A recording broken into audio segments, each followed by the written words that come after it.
Welcome to Velocity Podcast. Today I have Vanessa the Mortgage Broker here with us. All of a sudden you exploded and I see you everywhere. I see you in person, I see you online, you're doing a ton of great stuff, you have a lot of great content, and we just wanted to kind of dive into that. So welcome to Velocity. Thank you so much for having me. It's really different sitting in the opposite chair. Usually I'm leading these conversations and now I'm coming in and being the guest. So yeah, I know it's a different feel when you're the guest. It's like, oh.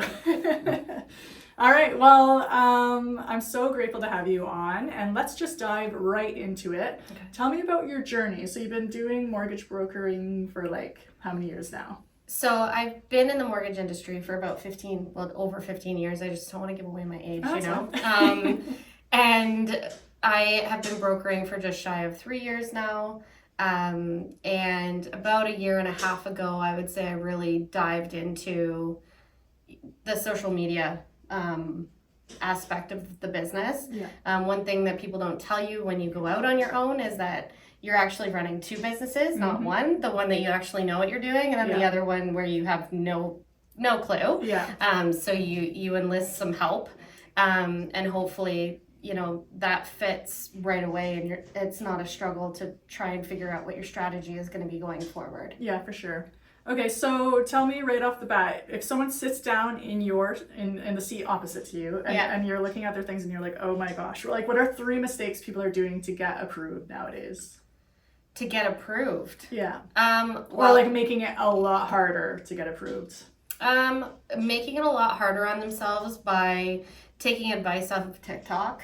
TikTok advice, all right. Okay. Yeah. Because they may be getting advice and it may be correct, but that might be in a different country. Oh yeah. Right? Mm-hmm. And then the other portion would be not using a professional. Like, there's a reason that you come to somebody for the help in that industry. Yeah. It would be the same if you were to try and sell a house, if you were to, you know, try and make chef-made meals. Like, you go to different places for that expertise.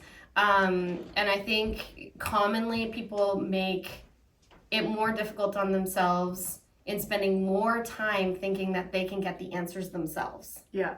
Right? Yeah. It is my job to make sure that I am educated and up to date, not only on regulatory changes that happen often in the mortgage industry, because we have to, you know, follow the Bank of Canada rules. Yep. And then on top of that, we've got FSRA, who is our regulator. Yeah. But then it goes a little bit further than that, because we've got, let's say, over 50 lenders. I mean, I don't use 50 lenders, but I have access to over 50 lenders. Mm-hmm. And it's up to me to know the policy changes. Yeah. So, you know, one lender might have a sliding scale that's completely different from another lender. Mm-hmm. When I say sliding scale, just not to misinform anyone, but if the mortgage amount the value of the home is going to be over $1 million, it's not just a steadfast, here's the percentage that will allow you to borrow. Okay. It then becomes, on the first $1 million, it's up to 80%, and then on the next 500, it could be up to 75%, but every single lender is completely different. Yeah. So when you're taking in that file, you want to take into consideration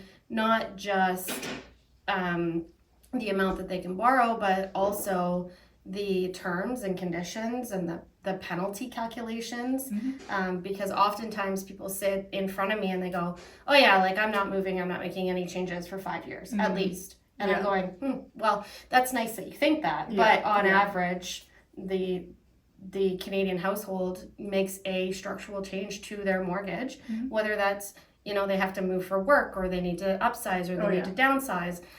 So those penalty calculations are crucial. So when they're going on there and they're saying, oh, I can get a rate, and I'm just going to use this as of today, I can get a rate of 4.79. Sure you can. Yeah. But they're not giving mortgages for free. Yeah. Like, exactly. There is something on the back end. And they are going to make sure that they're going to make as much interest, if not more, than that lender that you would have signed with in the first place. Yeah, for sure. So was that 3 or 10? That's a lot. That's good. And, you know, honestly, it's good to know, because I think every business has like the DIYers. Yeah. And it's hard because you have these people going on social, and social is so accessible to anybody. So anyone can be an expert. Yeah. But when push comes to shove, especially to me with such a big purpose, such a big purchase, all this legal framework, I would be very hesitant to be taking my advice from social media. Like, Right. I want to speak to an expert who can like understand my situation and look at us face to face and be like, okay, here's what's best for you. Yeah. And I think that is worth the value of anything. Yeah, and I think with social media, I mean, like anybody can just, jump onto social media and be like, here's a quick tip of the day. Yeah. But the reason that I went into kind of more of the podcast side of things is like to give valuable content and information that they can use. Like, I don't want them going on TikTok getting misinformation. Yeah. So it was important to me to have a platform where people could get information that's useful. Yeah. Okay, that's the perfect segue. So you've been doing this for 15 years, but the last year and a half you've exploded. And like I said, I feel like you're at every single event I'm at. You have this podcast, you have a lot of cool things going on. Do you want to talk about just your journey into deciding to take digital marketing seriously? Because if anyone watches me, I'm always like, take it seriously, be consistent, get on there. You will grow, you will like challenge yourself, and it's hard and it's time consuming, but it's worth it. Yeah. So you want to just talk about your journey, like what made you decide to take it seriously? Well, I think as an entrepreneur, I look at it and go, I wouldn't just go online and get a mortgage, or I advise people not to. Yeah. And so why would I then take that same advice and then turn around and use Canva with ChatGPT and try to do it myself, right? Like, that's not what I'm good at. Yeah. I'm going to allow the people who are good at it to help me along in that journey. And I think the more results, I'm going to say, because they're very intangible when it comes to social media. Yeah. We kind of talked about that. But consistency in the sense that, I have a podcast that's happening every month. There's shorts that come from that. Then there's, I'm always out in the community. And so when I say consistency, I don't just mean on social media. I mean, when you say that you're going to attend events and you're going to be out in the community and you're going to be supporting the community, you best have your butt out there and be doing it. Yeah. Right? Like, I've seen so many people that are like, oh, our community and et cetera, et cetera. And I'm like, I have not seen you once. Yeah. And maybe they're just at different events, so maybe I shouldn't be calling anyone out. But I do try to stay consistent. Like Ladies Who Lead, I'm there every single month. I'm on the executive board. Nova Vita, I've always just been a very big part of. And it's important to me that if I'm going to associate myself with these organizations, that I do what I say and I'm going to do. Yeah, 100%. I love that because it's the in-person and digital. Like, as much as I love digital, there's something about, especially when you live in a town and you're servicing the people that live around you, like locally, being in front of them, being face-to-face, pouring into the community, whether it's Nova Vita or any other organizations. And I also think, on a whole separate note, that's why small business is so important, because when people say small business is the backbone of society, it's stuff like this. So thank you on behalf of all women everywhere. But honestly, for the people of Brantford, because it's really important to be doing that. Okay, so do you remember, was there like a specific point in time, or did you start kind of like just dabbling into like the podcast idea or the social media stuff, or were you like, okay, that's it, come May 1st, I'm going all in? I'm just going to say that I kind of let things go and left it to the people who can take care of it. Okay, sweet. Okay, so let's talk about that a little bit. So how hands-on are you? Like, by let things go, do you like have a monthly meeting, or are you just like, here's a bunch of pictures of me, do what you will? Well, no, not quite. Because if you know me at all, I am a huge control freak. Okay. That's probably why I'm in the industry that I'm in. But it was just being vulnerable in the sense of like getting in front of a camera. Like, that for me at the beginning was just terrifying. Like, even today, just sitting on this side of the podcast, I'm like, ooh, like, I'm a little bit nervous. I'm used to leading the conversation and it being, like, knowing what the conversation is going to lead into. So it was really just going, okay, this part I'm not good at. I'm spending way too much time on it, and I need to be doing the things that make money. That is seriously my strategy. I tell that to people all the time. I'm like, don't waste, if you're not, like, I don't waste my time doing my own accounting. Why? I hate it. I'm bad at it. I procrastinate because of those two things. And then what happens? I spend so much time working on something that doesn't naturally come to me that I'm spending my time there instead of being in front of clients, making money, making sales. Yeah. So to me, it's just like a math problem. You want more sales, stick to that. Let other people do what you're like lacking in. And that's the beauty of hiring people. You hire out your weaknesses. So where I'm able to take back a little bit of the control, because you know that part fair, of me where I can't let it all go, is I am very, very involved in the strategy portion of like what is going to be coming up next. Okay. So if you are, seeing something that I posted today, it's likely already been in progress 2 months ago. Okay, so let's talk about that. Do you sit down like quarterly? Do you sit down weekly, monthly? How do you figure this out? Yeah, so we sit down monthly and kind of go through, what's happening in the market right now, because things are changing all the time, right? Yeah. So it's like sometimes even when we have a whole strategy in place for, let's say, the next 3 or 4 months, I'm able to call and just say, you know what, like this actually just came up like last week, and it's something that I really need to like get out there and talk about, because things are changing all the time. Like we just had the announcement last week that the high ratio insurers, so Canada Guarantee, Sagen, and CMHC, that they're going to be offering 30-year amortizations for first-time buyers if it's a new build. Like that's information that I need out there now. Yeah.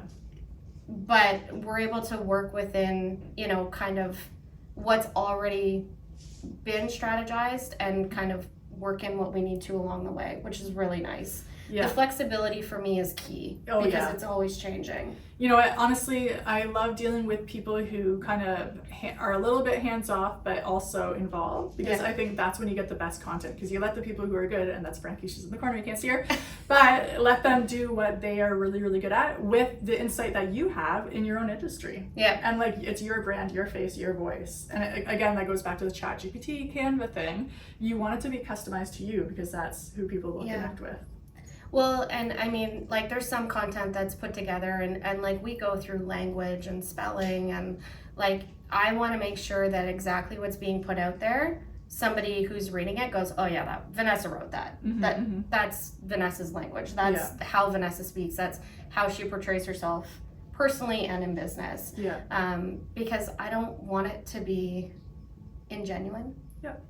Yep, that makes sense. And your brand voice is, again, the differentiator in a crowded marketplace. Yeah. So you do your podcast, which from there you have your content pieces. I did a very similar thing. What else do you do?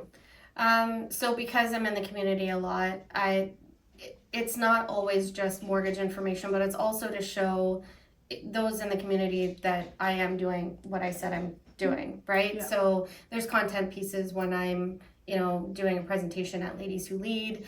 I had an open house in November inviting clients and industry partners. And that was a great way to showcase like the people that I have around me.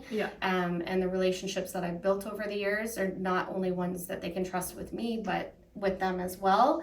And then most recently, I actually hosted a wealth and real estate summit with other leaders in their industries. It was quite interesting how it all came together, because the collaboration was key, right? And we were all there for the same reason, and it was to get information out in each of our industries and why it's so important for when you're looking at a mortgage or you want to talk to an accountant, that all of those pieces actually need to come together. So I've been collaborating a lot with other people in their respective industries as leaders as well. I love collaborating, and like certain people you just seem to get on with better. Like obviously that's just life, but thanks for having me, Sherri. I mean, like, no. So I do the same thing with people in my industry, and there's something about that, like we always call it a creative combustion. Like not only did we 2 times the effort and the results, it was like 10 times the result, because it was just just the magic that can happen with a bunch of like-minded individuals who aren't like hiding information and guarding. Yeah. Where it's like when you're willing to be like, okay, let's go into this. Here's our goal. We want to educate people. Like for us, it's like we want to make small business in Brantford boom. And we're not in competition because there's over 4,000 small businesses in Brantford. I cannot handle all of that. They cannot handle all of that. No. So it's nice to be like, hey, like the 5 of us, let's get together. We're going to do like, we call it a drinking thing. So usually it's like maybe a whiskey tasting or it's at a bar. And we drink and we think and we like come up with these cool ideas. And like I find the people that do that really do explode. Yeah. And you're not taking away. It's not like a pizza where you're taking away from people. It's somehow multiplied. Yeah. And I think that's amazing that you're doing that. Thank you. And I agree with you. It's the same thing in the mortgage industry.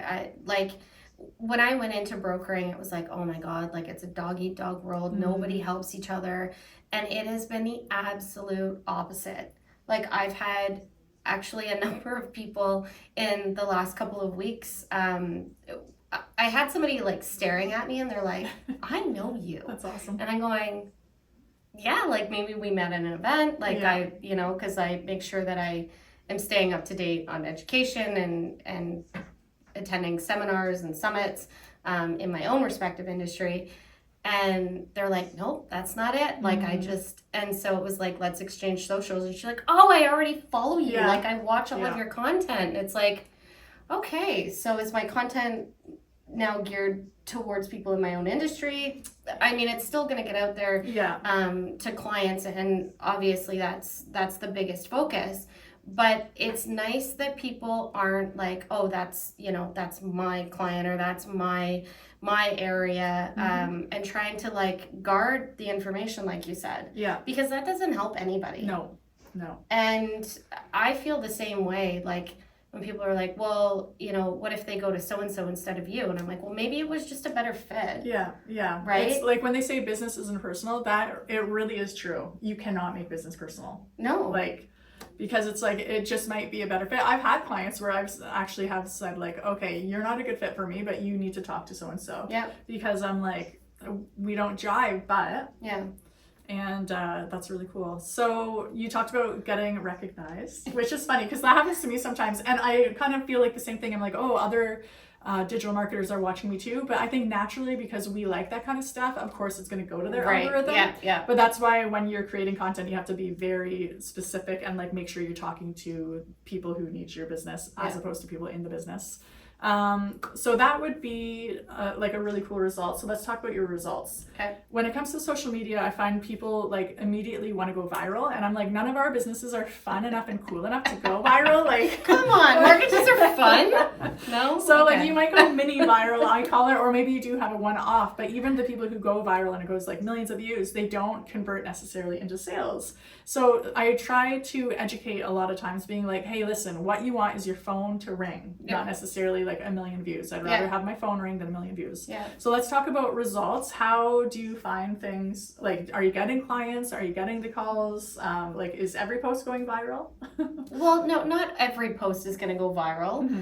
What I will say is that because when we're going through strategy, we're always looking at like what worked, what didn't work. And a lot of the content that I am posting, people are actually watching through. So maybe I'm not getting as many views, but I have more people that are going, okay, like she knows something. Yeah. And sitting there and waiting to see what the next words are going to come out of my mouth. When I had talked about consistency, I guess I should also add in the word patience. Yes. Because, and I know a number of people in my own industry, it's like they try this and that doesn't work after 3 weeks. So they jump over to this and then that doesn't work. And quite honestly, I just don't have the time to do that. Yeah. I just had, like I said, I just kind of had to hand it over and go, okay, like hopefully this is going to work. And it has. But I think it's because I've stayed consistent. Yeah. If your branding is changing all of the time, people aren't going to see it and recognize it as you. Yeah, 100%. Right? So, like color schemes, they actually matter.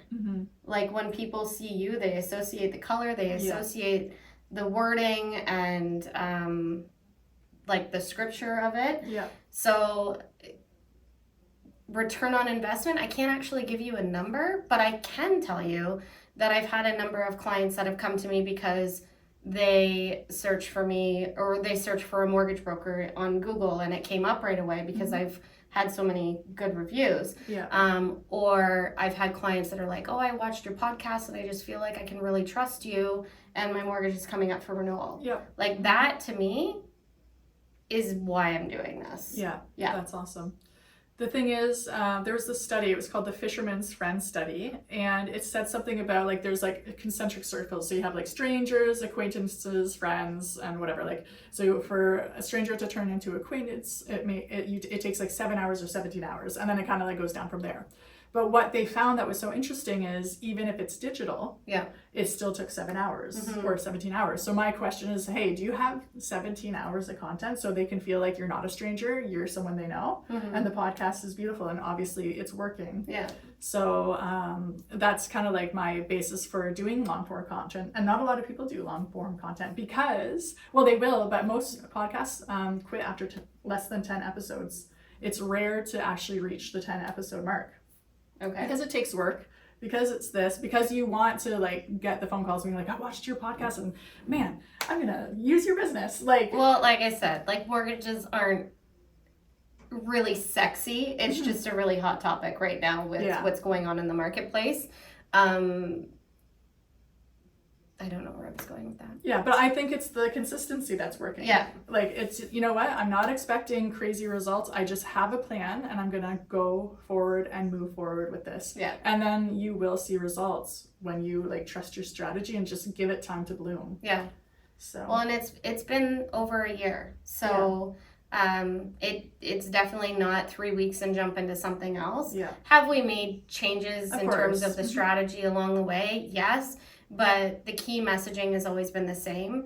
It's better for me to give good content than like, it's springtime, what color are you going to paint your walls? Like, nobody cares about that. People want to know what's happening in the industry right now, especially renewals, because there's an insane amount of renewals that are coming up this year, next year, and even bigger in 2026.